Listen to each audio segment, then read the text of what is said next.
নমস্কার বন্ধুরা, আশা করি তোমরা সবাই খুব ভালো আছো। আমিও খুব ভালো আছি। সম্পাস লাইফস্টাইলের আরও একটা নতুন ভিডিওতে তোমাদের সবাইকে স্বাগত। আর আজ হলো শুক্রবার। শুক্রবার সকালে উঠেই আগে রান্নাঘরের এখানটা একটু ঝাড় দিয়ে নিলাম, তারপরে রান্নাঘরে ঢুকবো রান্না করার জন্য। আর আজকে না অনেক দিন পর একটা রান্না করব। খেতে তো খুবই ভালো লাগে, কিন্তু যেহেতু সবাই খায় না, তো রান্নাটা খুব একটা করা হয়ে ওঠে না। অনেক দিন থেকেই ভাবছি একটু ফুলকপি চিংড়ি বানাবো, কিন্তু চিংড়ি মাছটা জানো তো তোমাদের দাদা ভাই বা আমার দেওর কেউই খেতে চায় না। তো তাই চিংড়ি মাছটা বাড়িতে খুব একটা আনাও হয় না। কিন্তু অনেক দিন থেকে ভাবছিলাম, তো বাবাকে বলতে বাবা এনে দিয়েছে। খাবো আমরা তিনজন। বাবান চিংড়ি মাছ খেতে খুব ভালোবাসে, আমারও ভালোই লাগে, খুব একটা খারাপ লাগে না। আমি, বাবা আর বাবান আমরা তিনজনেই খাবো। আর বাবি তো এইসব মাছ খুব একটা খেতে পারে না, ওর জন্য ভাবছি একটা ডিম সিদ্ধ করে দেব। আর ওদের দু ভাইয়ের জন্য বাবা এই যে মাছ এনে দিয়েছে। বাবির জন্যও আনলে হতো, কিন্তু বাবি আবার মাছের থেকে ডিমটা একটু বেশি ভালোবাসে। তাই বললাম যে বাড়িতে ডিম যখন আছে আর ওর জন্য মাছ আনতে হবে না। আর ফুলকপির দামটা এখন অনেকটাই কমেছে জানো তো। তো বাবা কাল দুটো ফুলকপি এনে দিয়েছিল, দুটো ফুলকপির বেশ টাটকা ফুলকপি। তো সেগুলোই কেটে নিচ্ছিলাম। আজকে ওরা যেহেতু চিংড়ি মাছটা খাবে না, তাই ভাবছি ফুলকপিটা দিয়েই দু রকম তরকারি করব। একটা ওদের দু ভাইয়ের জন্য আলু ফুলকপির একটা তরকারি বানাবো, আর আমাদের জন্য চিংড়ি মাছ দিয়ে করব। তো ওর জন্য দুটো কপি কেটে নিচ্ছিলাম। আর একটু মুসুর ডাল পাঁচফোড়ন দিয়ে করেছি, সেটা প্রেসার কুকারে বসিয়ে দিয়েছি। ভাতটাও আপাতত হয়ে গেছে। তো তারপরে এই যে সবজিগুলো না কাল রাতে আর কাটা হয়ে ওঠেনি, তো তাই সকালবেলায় কেটে নিচ্ছি আগে। রান্না যদিও কিছুটা বসানো হয়ে গেছে, সেগুলো যতক্ষণ হচ্ছে ততক্ষণের মধ্যে এগুলো রেডি হয়ে যাবে। আসলে কি বলতো, সবজি টবজি কাটতে গেলে একটু আধটু জল তো ঘাঁটতেই হয়, আর রাতের বেলা না একদম জল ঘাঁটাঘাঁটি করতে যেন ইচ্ছেই হচ্ছে না। যদিও খুব একটা ঠান্ডা যে পড়েছে সেরকম কিছু নয়, কিন্তু এইটুকু ঠান্ডাই বেশ কাহিল করে দিয়েছে। রাত্রেবেলা না বাসনগুলো ওর জন্য রেখেই দিচ্ছি, মাঝামাঝি আর করি না, ভালো করে ধুয়ে ওই সিঙ্কের মধ্যেই রেখে দিই। আর সবজিটা সকালবেলা উঠে কাটি, বা এক একদিন আগের দিনও কেটে রাখি, তবে কাল আর কাটা হয়ে ওঠেনি। আর ফুলকপি কাটতে যেহেতু খুব একটা বেশি সময় লাগে না, তাই আর আগের দিন সেইভাবে ইচ্ছা হলো না। আর এই যে দেখো ফুলকপির পাতা ডাঁটা এগুলো না সব একটা ঝুড়ির মধ্যে তুলে রাখছি। এর আগেও অনেক জমেছে, সেগুলো সব ফ্রিজে রাখা আছে। দেখি তাই দিয়ে ভাবছি একদিন কিছু একটা রান্না করে নেব। আর ওদিকে মাছগুলো ভেজেই রাখবো, মাছের আর ঝাল টাল কিছু করব না, ওরা ওই ভাজা মাছই খেয়ে নেবে। যেহেতু ডাল তরকারি সব কিছুই হচ্ছে, মাছটা দিয়ে আর অন্য কিছু না করলেও হবে। তো চলো আপাতত ফুলকপি চিংড়িটা আরম্ভ করি রান্না করা। এদিকে দেখো কড়াইতে বেশ কিছুটা পরিমাণ তেল নিয়ে নিয়েছি। নিয়ে ফুলকপি চিংড়ির জন্য আলুও কেটে রেখেছিলাম। তো আলুগুলো একটু বড় বড় করে এই যে কেটেছি, দেখো নর্মাল তরকারিতে যেভাবে আলু দেয়া হয় তার থেকে একটু বড় করে কেটেছি। তো সেগুলো প্রথমে হলুদ দিয়ে এই যে ভালো করে ভেজে নিচ্ছি। আলুগুলো কিন্তু লাল লাল করেই একটু ভেজে নেব, কারণ তরকারিটা খুব একটা জল দিয়ে বেশিক্ষণ ফোটাবো না। মোটামুটি ভাজতে ভাজতেই অনেকটা সিদ্ধ হয়ে যাবে, সেইভাবেই ভাজবো। দেখো আলুগুলো মোটামুটি লাল লাল আমার ভাজা হয়ে গেছে, তো এগুলোকে তুলে রাখছি। ফুলকপি চিংড়িতে তোমরা চাইলে আলু নাও দিতে পারো, অনেকে দেয় না, তবে আমার আবার যে কোনো তরকারিতে একটু আলু দিলে মনে হয় যেন ভালো লাগে খেতে। আর তারপরে আলুগুলো তুলে ওই তেলটার মধ্যেই এই যে চিংড়ি মাছগুলো নুন হলুদ মাখানো ছিল সেগুলো দিয়ে দিলাম। চিংড়ি মাছ বাবা খুব একটা বেশি আনেনি, যেহেতু সবাই খাবে না, তাই অল্প পরিমাণেই এনেছে, আমাদের তিনজনের মতো হলেই হবে। আর মেন হচ্ছে ফুলকপিটা, গ্রেভিটা খেতে খুব ভালো লাগে আমার। তো চিংড়ি মাছ দিয়ে রান্না করলে যে কোনো তরকারিরই কিন্তু টেস্ট অনেক গুণ বেড়ে যায়, তোমরা নিশ্চয়ই জানো সবাই। আর আমাদের বাড়িতে চিংড়ি মাছটা না যেহেতু ওরা খায় না, তাই খুব একটা রান্না হয় না। মাঝে সাঝে বললে তখন বাবা এনে দেয়। তো তোমরা এতক্ষণ যে যেখান থেকে ভিডিওটা দেখছো, ভিডিওটার কোনো অংশ যদি একটু ভালো লেগে থাকে তাহলে অবশ্যই একটা লাইক করে দিয়ে চ্যানেলটা সাবস্ক্রাইব করে নিও। আর যদি এই কাজগুলো তোমরা আগেই করে থাকো তাহলে অসংখ্য ধন্যবাদ তোমাদের আমার পাশে থাকার জন্য। আর এদিকে চিংড়ি মাছগুলো কিন্তু আমার ভাজা হয়ে গেছে, কারণ বেশি রাখলে আবার চিংড়ি মাছ একটু শক্ত হয়ে যায়, চামড়া চামড়া টাইপের হয়ে যায়। তো অল্প সামান্যই ভেজে নিয়েছি, নিয়ে এই যে দেখো আলুর সঙ্গেই তুলে রাখলাম। আর চিংড়ি মাছ কিন্তু প্রচুর তেল টেনে নেয়। তো দেখো কড়াইতে মোটামুটি সব তেলই শেষ হয়ে গেছে। তো কড়াইতে আবার সামান্য একটু তেল দিলাম, দিয়ে এবার ফুলকপিগুলোকেও ভালো করে ভেজে নেব। তবে ফুলকপি ভাজার সময় কিন্তু আর হলুদ দেব না। কড়াইতে তেলের মধ্যে যেটুকু হলুদ আছে তাই দিয়েই ফুলকপিতে কিন্তু ভালোই রং চলে আসবে। এক্সট্রা আর বাইরে থেকে কোনো হলুদ অ্যাড করব না। তো চিংড়ি মাছগুলো ভাজতে গিয়ে এই যে দেখো কড়ার নিচে তো একটু লেগে লেগে যায়। তো সেটাই ভালো করে কপির সঙ্গে মিশিয়ে দিচ্ছি, খুন্তি দিয়ে তুলে তুলে। তাহলে কি হবে, ওটা পরে আর পুড়ে যাবে না খুব একটা।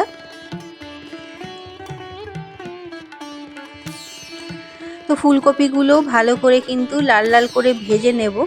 আর ফুলকপিটা দেওয়ার পর একটু চাপা দিয়ে রাখবো, তাহলে কিন্তু ফুলকপিটা ভাজাটা তাড়াতাড়ি হয়ে যায়। আর এই যে দেখো চাপা খুলে তোমাদের দেখাচ্ছি, কপিগুলো কিন্তু মোটামুটি রং ধরে গেছে। আর একটু সামান্য ভাজা হলেই কিন্তু ফুলকপিগুলো আমার মোটামুটি ভাজা কমপ্লিট হয়ে যাবে। তো ফুলকপিটা যতক্ষণ এদিকে ভাজা হচ্ছে, বাটনাগুলো রেডি করে নিই। দুটো মিডিয়াম সাইজের পেঁয়াজ এখানে নিয়েছি, এটা ভালো করে মিক্সিতে পেস্ট করে নেব। আর এদিকে দেখো ফুলকপিগুলো আমার ভাজা হয়ে গেছে। আর বেশি ভাজাভাজি করব না, তো চলো ফুলকপিগুলো আগে তুলে নিই।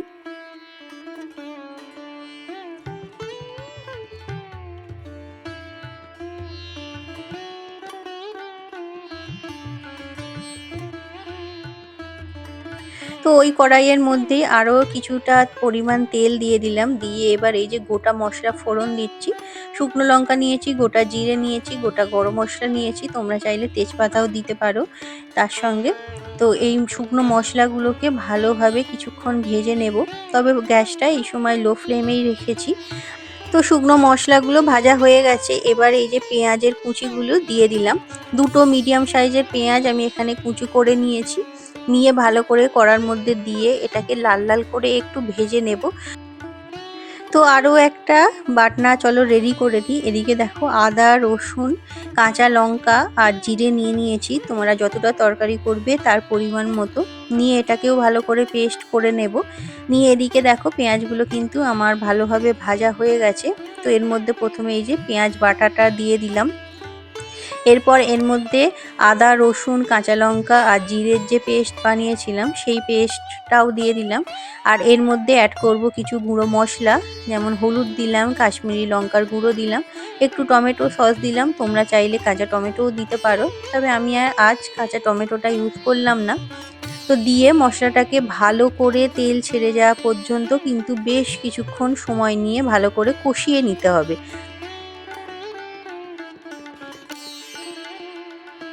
তো মশলাটা থেকে মোটামুটি দেখো তেল অনেকটাই ছেড়ে দিয়েছে। এরপর এর মধ্যে দিয়ে দিচ্ছি পরিমাণ মতো টক দই। তোমরা যে পরিমাণ টক খেতে পারবে সেই অনুযায়ী দেবে। তো এরপরে আবার মশলাটা ভালোভাবে কষিয়ে নেব দইয়ের সঙ্গে। তো দেখো দইটা যেহেতু দেয়া হয়েছে, এই থেকে কিন্তু আরো কিছুটা জল বেরোবে এবং তেলও ছাড়তে সুবিধা হয় তাড়াতাড়ি। তো দেখো মশলাটা আমার মোটামুটি কষানো হয়ে গেছে। তারপর আরো কিছুটা টক দই আমি অ্যাড করেছিলাম, মনে হচ্ছিল আর একটু লাগবে তাই। তো তোমরা সেটা পরিমাণ মতো নিজেরা বুঝে নেবে কতটা তোমাদের লাগবে বা কতটা কে খেতে পারবে। তো এখানে দেখো তেল মোটামুটি মশলা থেকে ছেড়ে দিয়েছে। এবার এর মধ্যে যে যে ভাজা সবজিগুলো তুলে রাখলাম, আলু, ফুলকপি, চিংড়ি মাছ সমস্ত কিছু এর মধ্যে মিশিয়ে দেব। আর মিশিয়ে দিয়ে তারপরে মশলার সঙ্গে ভালো করে এটাকে কষিয়ে নেব।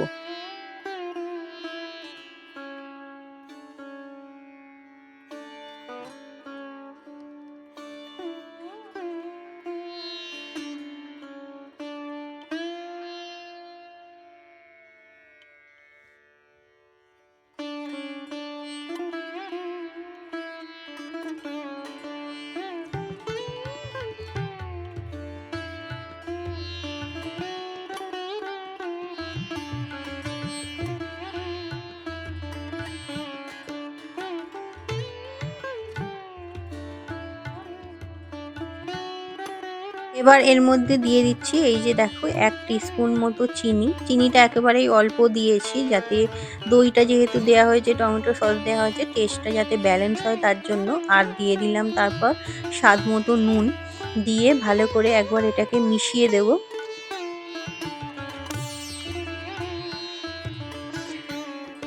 এবার এর মধ্যে দিয়ে দিলাম কিছুটা কড়াইশুঁটি। কড়াইশুঁটিটা সম্পূর্ণ অপশনাল, যেহেতু বাড়িতে ছিল তাই দিয়ে দিলাম। ফুলকপির সঙ্গে কড়াইশুঁটি খেতে তো বেশ ভালোই লাগে। আর তারপর এই যে এর মধ্যে মিশিয়ে নিচ্ছি গরম জল। গরম জল বেশি দেব না, কারণ খুব একটা বেশি ঝোল ঝোল কিন্তু তরকারিটা হবে না। কপি আর আলুটা সিদ্ধ হতে যেটুকু জল লাগবে শুধু সেইটুকু পরিমাণই জল দেব। তবে তরকারিটা খুব একটা মাখা মাখাও করব না, একটু সামান্য গ্রেভি রাখবো যাতে খেতে সেটা বেশি ভালো লাগে। আর এখানে দেখো জলটা ভালো করে মিশিয়ে দিয়ে এটা কিছুক্ষণ ঢাকা চাপা দিয়ে রেখে দেব। যদিও আলু আর ফুলকপি অনেকটাই সিদ্ধ হয়ে গেছে। আর এই যে দেখো তরকারি ফাইনাল লুক, এখানে আলু আর ফুলকপি সবকিছুই এই যে দেখো ভালোভাবে সিদ্ধ হয়ে গেছে। আর এটাকে বেশি ফোটাবো না। এবার এর মধ্যে দিয়ে দিচ্ছি 1 চামচ ঘি আর সামান্য একটু গরম মশলা আর কিছুটা ধনেপাতা কুচি। ব্যাস, আর কিচ্ছুর দরকার নেই। এবার এটা ভালোভাবে মিশিয়ে নেব। আর যেহেতু ফুলকপি আছে, ঝোলটা কিন্তু একটু পরে আরও ঘন হয়ে যাবে, তাই আমি এটাকে আর বেশি ফোটাবো না। ভালো করে সমস্ত ঘি, গরম মশলা, ধনেপাতা মিশিয়ে নিচ্ছি। নিয়ে এই যে দেখো আমার ফুলকপি চিংড়ি কিন্তু রেডি হয়ে গেছে।